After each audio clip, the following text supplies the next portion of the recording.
আমার যেতে দেরি আছে, আমার খেতে দেরি আছে, আমি এখনো চাকরি পাইনি, তার যেতে দেরি ছিল না, আমার ভালো শিক্ষক হতে দেরি আছে, তার মা হতে দেরি নেই। এই ধরনের সেন্টেন্সেস আমাদের ডেলি লাইফে আমরা প্রায় ইউজ করে থাকি। এই সেন্টেন্সগুলিতে তোমরা দেখতে পেলে কিছু কমন কথা রয়েছে, যেমন দেরি আছে কোনো কাজ হয়নি বা কোনো কাজ এখনও শুরুই হয়নি, এটি বলার জন্য আমরা ইউজ করব yet to। চলো দেখে নেওয়া যাক সেন্টেন্স স্ট্রাকচার। সেন্টেন্স স্ট্রাকচারটি হচ্ছে subject plus be verb plus yet to plus verb 1 plus object. Be verb হচ্ছে am, is, are, was, were। আমার যেতে দেরি আছে, I am yet to go। আমার খেতে দেরি আছে, I am yet to have food। সে এখনো সাঁতার শেখেনি, He is yet to learn swimming।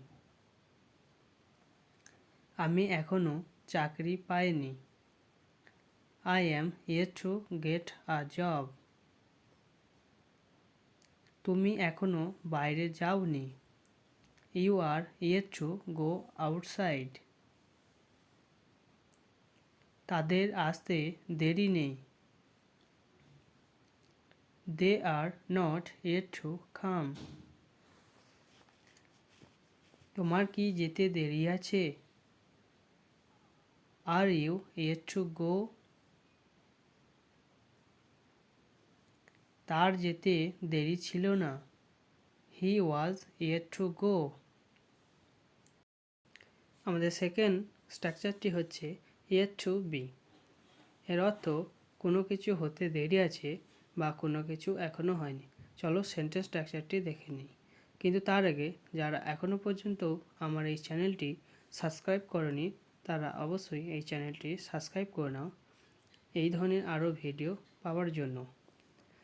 Sentence স্ট্রাকচারটি হচ্ছে subject plus be verb plus yet to be plus noun অথবা অ্যাডজেক্টিভ। আমরা যখন অ্যাকশনের কথা বলি না, আমরা আমাদের স্টেট বা অবস্থার কথা বলি, কোনো কিছু হওয়ার কথা বলি, তখন আমরা বি ইউজ করি। আমার ভালো শিক্ষক হতে দেরি আছে, I am yet to be a good teacher। সে ভালো ছাত্র হতে দেরি আছে, He is yet to be a good student। তোমার ধনী হতে দেরি আছে, You are yet to be rich। তার মা হতে দেরি নেই, She is not yet to be a mother। আমার কি দাদু হতে দেরি আছে, Am I yet to be a grandfather? Thank you for watching. Like, share and subscribe for more videos.